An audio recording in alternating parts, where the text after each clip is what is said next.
Hello dear students, good morning to all of you. Today is lecture number 12 for class 10th and this is the numerical lecture. दोस्तों मैंने आपको resistivity के बारे में formula बताया था और एक रजिस्टेंस और रजिस्टिविटी मैंने आपको एक रिलेशन दिया था R is equal to rho into L upon A. यहाँ पर जो R है वो रेजिस्टेंस कहलाता है और ये जो सिंबल रो है ये रेजिस्टिविटी ऑफ ए मटेरियल होता है, L length of A resistance और ए इट्स क्रॉस सेक्शनल एरिया। तो दोस्तों इसमें एक चीज मुझे समझानी है, जो रो आपके पास जो रेजिस्टिविटी है, रेजिस्टिविटी जो होती है वो डायमेंशन के ऊपर डिपेंड नहीं करती। मीन्स एक रेजिस्टेंस का, एक कंडक्टर का वायर की लेंथ क्या है, उसका क्रॉस सेक्शनल एरिया क्या है, वो उसके ऊपर डिपेंड नहीं करती।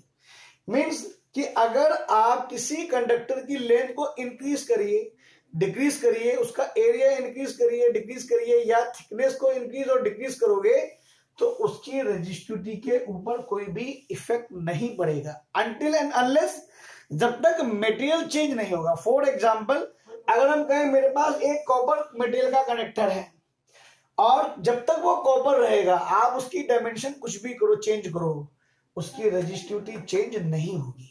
लेकिन अगर कॉपर के जगह एल्युमिनियम आ गया तब उसकी रेजिस्टिविटी चेंज हो जाएगी। तो ये समझाना है। अब बेटे इसी फॉर्मूले के ऊपर हम आपको क्वेश्चन करवाने, अक्सर पेपर में इस टाइप के क्वेश्चन आते, मैंने कुछ क्वेश्चन बना कर दिए आपको, कुछ आपके पास बुक्स में भी है, सभी क्वेश्चन आपको करने। क्वेश्चन मैंने ये कहा आपसे, if the resistance of a wire is R, यानी कि एक वायर है उसका रेजिस्टेंस आर है, उसका जो क्रॉस सेक्शनल एरिया है वो ए है एंड रेजिस्टिविटी उसकी रो है, what will be the new resistance, या आप ये कह सकते हैं उसका रेजिस्टेंस पर क्या इफेक्ट होगा, उसका रेजिस्टेंस में क्या चेंज होगा। व्हेन, फर्स्ट केस में ए में क्या कहता है, इफ लेंथ इज डबल, अगर उसी कंडक्टर जिसका रेजिस्टेंस आर है, जिसका एरिया ए है और बेटा इसकी लेंथ भी लेनी पड़ेगी हमें, if the resistance of wire R cross sectional area A, आप यहीं पर लिख लीजिए लेंथ एल और जो रेजिस्टिविटी है, जो रेजिस्टिविटी है वो उसकी रो है, तब उसके रेजिस्टेंस पर क्या इफेक्ट होगा अगर हम ये चेंज करते हैं। तो बेटा सॉल्यूशन में आप देखिएगा, तो देखो बेटा जो इनिशियली है मेरे पास एक रेजिस्टेंस आर है जिसका लेंथ एल है, क्रॉस सेक्शनल एरिया ए है और रेजिस्टिविटी है। तो बताओ बेटा इनिशियली मेरे पास फॉर्मूला ये हुआ है नहीं हुआ। इसको बेटा मैं क्वेश्चन नंबर 1 मान लेता हूं। तो बेटा अब ए पार्ट देखते हैं इसका। उसने क्या कहा, इफ लेंथ इज डबल, यानी कि लेंथ उसकी डबल हो गई तो definitely its resistance become change. तो जो न्यू लेंथ है थोड़ी देर के लिए बेटा मैं उसको L1 मान लेता हूं। तो न्यू लेंथ क्या हो गई, डबल किसकी, जो प्रीवियस वन है, जो पहली लेंथ है वो उसकी डबल हो गई, तो डेफिनेटली उसका रेजिस्टेंस भी चेंज हो गया। तो उसका जो न्यू रेजिस्टेंस भी हो गया बेटा वो आपके पास मान लीजिए R1 हो गया। तो बेटा हमने क्वेश्चन में आपसे ये कहा है कि लेंथ डबल हुई, उसके एरिया में हमने कोई चेंज नहीं करा। अगर वो कहता है लेंथ डबल हुई तो इट मींस कि एरिया डजंट चेंज। तो जो आपके पास न्यू रेजिस्टेंस हो उसका L तो चेंज हो गया, कितना हो गया L1, लेकिन एरिया में कोई चेंज नहीं हुआ। अब इस L1 की वैल्यू अगर मैं यहां पुट कर देता हूं तो रो इंटू 2L अपॉन ए हो जाएगा, नहीं हो जाएगा। इस 2 को मैं थोड़ी देर के लिए बाहर निकाल लेता हूं तो मेरे पास रो इंटू एल अपॉन ए बचा क्या, एंड इस rho into L upon A की वैल्यू यहां से है वो क्या है, मेरे पास R है। तो using equation number 1, so R1 is equal to 2R, यानी कि अगर मैं लेंथ को डबल कर देता हूं तो जो न्यू रेजिस्टेंस होगा इनिशियल रेजिस्टेंस का वो 2 टाइम्स हो जाएगा, correct. And it's B part, if its area become twice, so जो न्यू एरिया हुआ जो न्यू एरिया हुआ उसको मैं A1 इजिकल टू 2A मान सकता हूं, ठीक है ना। तो डेफिनेटली बेटा अगर एरिया में चेंज हो तो रेजिस्टेंस भी बदल गया उसका। हमने मान लिया जो उसका जो न्यू रेजिस्टेंस हो गया, जो उसका न्यू रेजिस्टेंस हो गया उसको मैं R2 मान लेता हूं। तो इसको आप A2 मान लो कि A1 L, सेकंड क्वेश्चन को आप A2 कुछ भी मान सकते हो आप, ऐसा कुछ नहीं है। तो रो इंटू एल में मैंने चेंज नहीं करा, A2 में मैंने चेंज कर दिया, एरिया मेरा क्या हो गया A2 हो गया। इस A2 की वैल्यू आप यहां पर पुट कर दीजिए, तो रो इंटू एल अपॉन 2A हुआ क्या। अब देखो जो R2 है उसको मैं 1/2 इसका मैं बाहर निकाल सकता हूं, and it's become rho into L upon A, correct. Again using equation number 1, तो what is the equation number 1, rho into L upon A की वैल्यू क्या है R, तो इस rho into L upon A की जगह में R रख सकता हूं ना। तो जो R2 हो गया क्या हो गया 1/2R। इट मींस अगर एरिया में डबल करते हैं तो जो भी प्रीवियस रेजिस्टेंस होगा उस रेजिस्टेंस का न्यू रेजिस्टेंस आधा हो जाएगा। और डेफिनेटली बेटा अगर एरिया बढ़ता है तो देखो रूल भी हमें फैक्टर है हमारे पास, अगर एरिया बढ़ेगा थिकनेस बढ़ेगी तो रेजिस्टेंस डिक्रीज हो जाएगा, लेंथ बढ़ेगी तो रेजिस्टेंस इंक्रीज हो जाएगा। तो इस केस में रेजिस्टेंस 2 टाइम्स हो गया और इस केस में रेजिस्टेंस 1/2 टाइम्स हो गया of the initial resistance, correct. Now see the third part.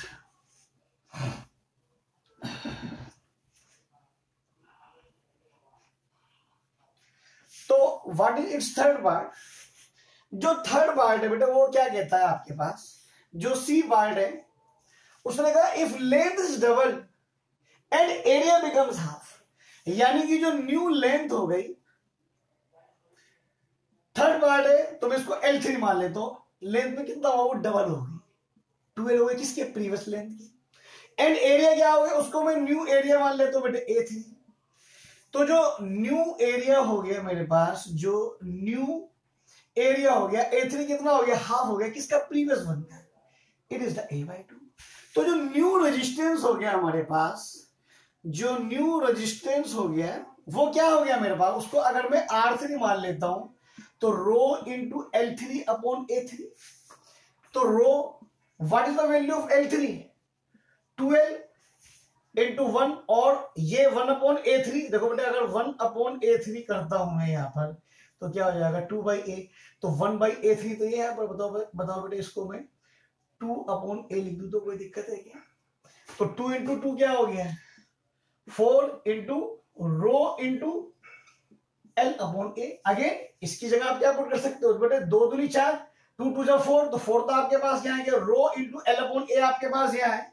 तो जो R using again equation number 1, तो what is the value of R3, it will be the 4R, यानी कि इस केस में जो न्यू रेजिस्टेंस R3 होगा वो इनिशियल रेजिस्टेंस का 4 टाइम्स हो जाएगा, करेक्ट। अब देखो ये आपके पास सी पार्ट हो गया, अब आप डी पार्ट को थोड़ा सा समझने की कोशिश करिए, थोड़ा सा अलग टाइप का क्वेश्चन है डी। अब देखो एक रिलेशन आपको समझना है, देखो रो एक कांस्टेंट है, रो क्या है एक रजिस्टिविटी है जिसे कांस्टेंट, देखो कांस्टेंट में कांस्टेंट से आप मल्टीप्लाई कर दो तब वो कांस्टेंट है, कांस्टेंट में कांस्टेंट से आप डिवाइड कर दो तब वो कांस्टेंट है। कांस्टेंट एक समुद्र है, समुद्र में से एक लोटा पानी आप निकाल लो या एक लोटा पानी डाल लो, उसकी वाटर की क्वांटिटी के ऊपर कोई इफेक्ट नहीं पड़ता। इसीलिए रेजिस्टेंस में कोई कांस्टेंट वैल्यू आप मल्टीप्लाई करो, डिवाइड करो, सब्ट्रैक्ट करो, ऐड करो, कांस्टेंट तो कांस्टेंट होता है, करेक्ट। तो देखो आपका इसमें जो डी पार्ट है, डी पार्ट को समझने के लिए पहले बेटा आप इसको समझिए बेटा, देखो जो एरिया होता है वो πr² होता है, इट मीन जो एरिया होता है वो πr² है, करेक्ट। पाई भी एक कांस्टेंट है, अगर इस एरिया की जगह में वैल्यू पुट करता हूं R is equal to rho into L upon πr², तो देखो रो अपॉन पाई क्या है एक कांस्टेंट है, तो लेट जो रो अपॉन पाई है इसको मैं एक न्यू कांस्टेंट मान लेता हूं K, क्यों, क्योंकि कांस्टेंट कांस्टेंट कांस्टेंट, तो R इज इक्वल टू क्या हो गया K into L upon R²। It means कि अगर किसी क्वेश्चन में आपका रेडियस चेंज हो जाए तो आप इस फॉर्मूले को डायरेक्ट यूज कर सकते हो। इन द सिमिलर वे आप यहीं पर समझ लीजिए। आप देखो बेटे, अगर नेक्स्ट में मैंने आपको डायमीटर भी दिया है, अब देखो बेटे आर इज इक्वल टू क्या होता है, d/2।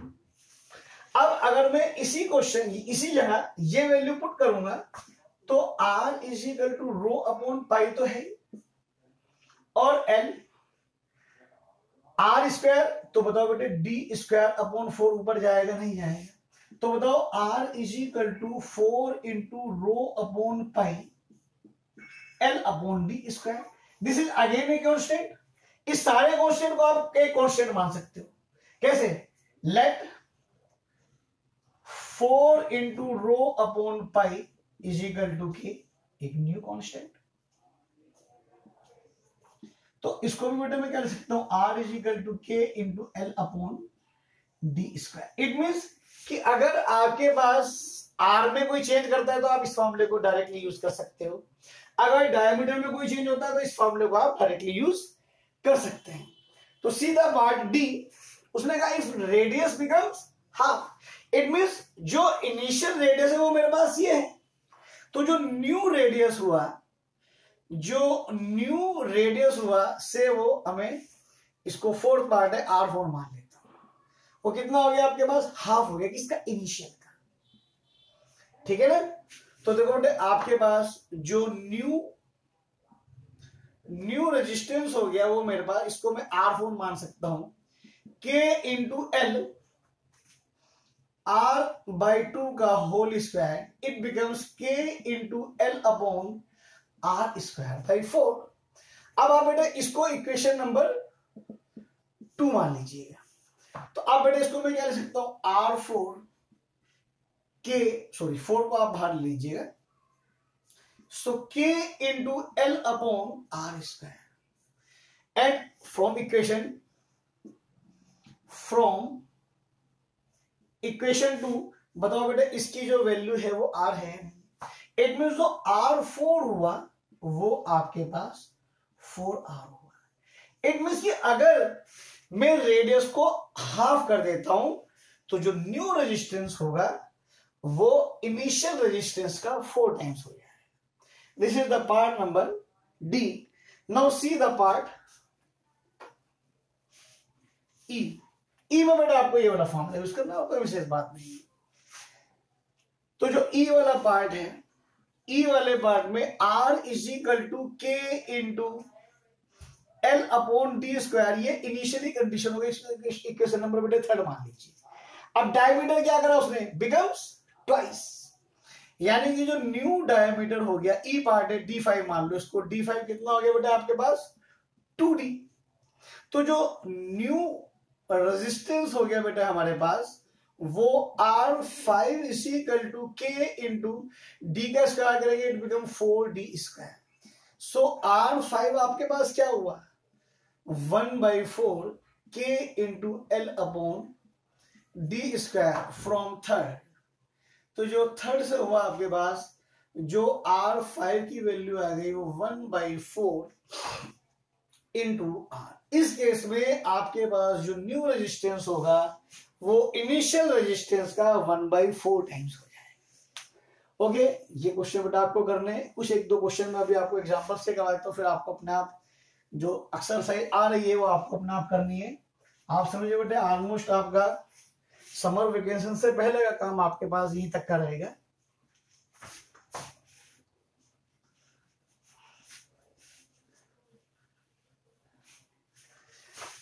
देखो बेटे क्वेश्चन है आपके पास बुक के अंदर, सैंपल प्रॉब्लम है, लिख देता हूं मैं sample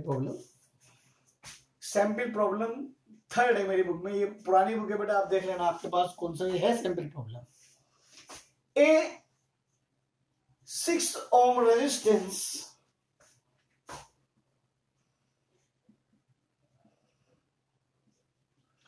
wire is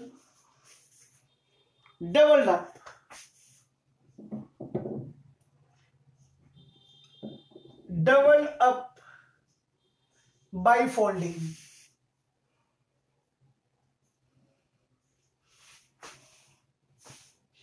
calculate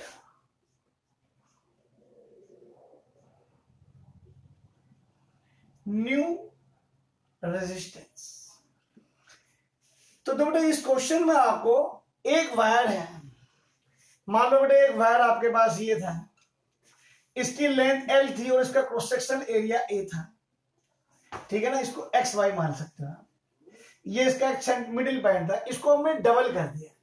it mean अब बेटे डबल करूंगा, मान लीजिए बेटे इसका जो सी पॉइंट है वो इसके पास ये है, तो बेटे जब हम डबल करेंगे तो आपके पास ये x है तो ये c हुआ, और ये c से बेटा आपके पास ये डबल अप होकर मान लीजिए आपके पास जो y भी है वो y भी आपके पास यहाँ है।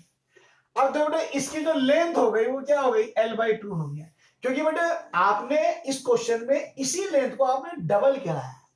जब डबल कर दिया तो उसको हमने हाफ है डबल कर, सॉरी क्या करा हमने, 6 ohm resistance wire is double 6 by folding, means हमने उसको फोल्ड कर दिया। ए 6 ohm resistance wire is double up by folding. तो बताओ बेटे एरिया क्या हो गया इसका, 2a हो गया नहीं हो गया। इट मींस जो उसकी जो न्यू लेंथ हो गई, बल्कि मैं सबसे पहले बेटा इनिशियल कंडीशन लिखो। अगर मान लो बेटे इनिशियली आपके पास रेजिस्टेंस R है, लेंथ L है और क्रॉस सेक्शनल एरिया है तो ये है आपके पास। अब आपके पास जो न्यू लेंथ हो गई, न्यू लेंथ को मैं L1 मान लेता हूं। L1 कितना हो गया बेटा आपके पास, L1 हो गया बेटा आपके पास L/2 एंड न्यू जो एरिया हो गया वो A1 = 2a हो गया। तो बताओ बेटे जो न्यू रेजिस्टेंस हो गया R1 = रो इंटू L1/A1 हुआ क्या, तो रो आपके पास क्या होगा, L1 की वैल्यू L/2 ही, A1 आपके पास 2a हुआ, तो बताओ बेटे 1/4 रो इंटू L/A हुआ क्या। तो बताओ बेटे जो R1 हो गया है, हम इक्वेशन नंबर 1 से ये वैल्यू उठाकर यहां कट कर देते तो 1/4 R हुआ है नहीं। एंड क्वेश्चन में इस R की वैल्यू हमें गिवन है, R = कितना है 6 ओम, तो R1 = 1/4 इंटू 6, तो बताओ बेटे 3/2, तो R1 की वैल्यू 1.5 ओम हुई है। This is your answer. Okay, just I check the time, अभी टाइम है काफी। This is your sample problem 3। अभी देखो इसी प्रकार से अब देखो क्वेश्चन को समझ लिया। इसमें तो क्या हुआ बेटे, वायर को फोल्ड अप करा। अगर मान लीजिए किसी क्वेश्चन में आपसे वो ये कहे length is increased by stretching the wire, stretching means उसको खींचकर, जितना भी वायर पहले था, ये मींस कि अगर मान लीजिए आप समझिए, अगर मान लीजिए आपके पास इनिशियली लेंथ L है और एरिया आपके पास, इसका इस क्वेश्चन से कोई मतलब नहीं है, आप समझ लीजिए ये AXY आपके पास एक वायर है और इसके बाद हमने क्या करा, इस वायर को हमने लेंथ को इसकी डबल कर दिया by stretching it. It means जो x था वो तो x आपके पास यही रहा और y आपके पास यहां पहुंच गया, तो लेंथ कितनी हो गई 2L और एरिया कितना हो गया A/2। तो जो न्यू लेंथ L1 हो गई वो 2L हो गई और जो न्यू A1 हो गया वो A/2 हो गया। इसके लिए R = रो इंटू L/A रहा और यहां new R1 = rho into L1/A1। बाकी का सेम प्रोसेस है आपके पास।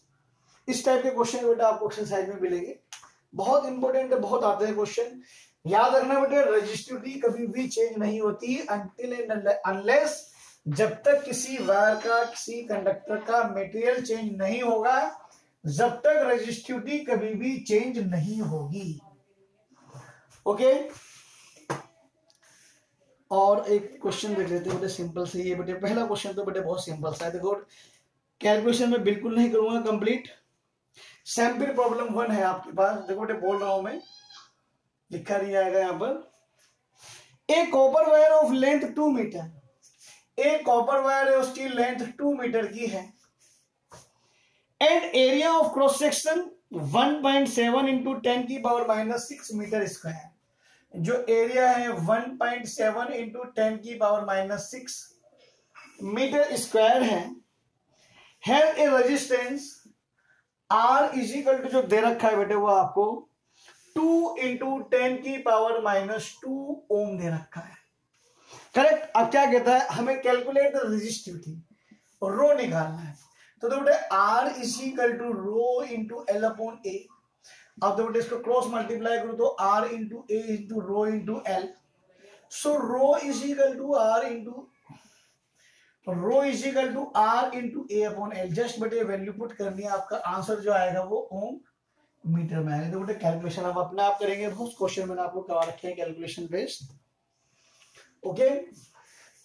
और एक बेटा आपके पास सैंपल प्रॉब्लम सेकंड है,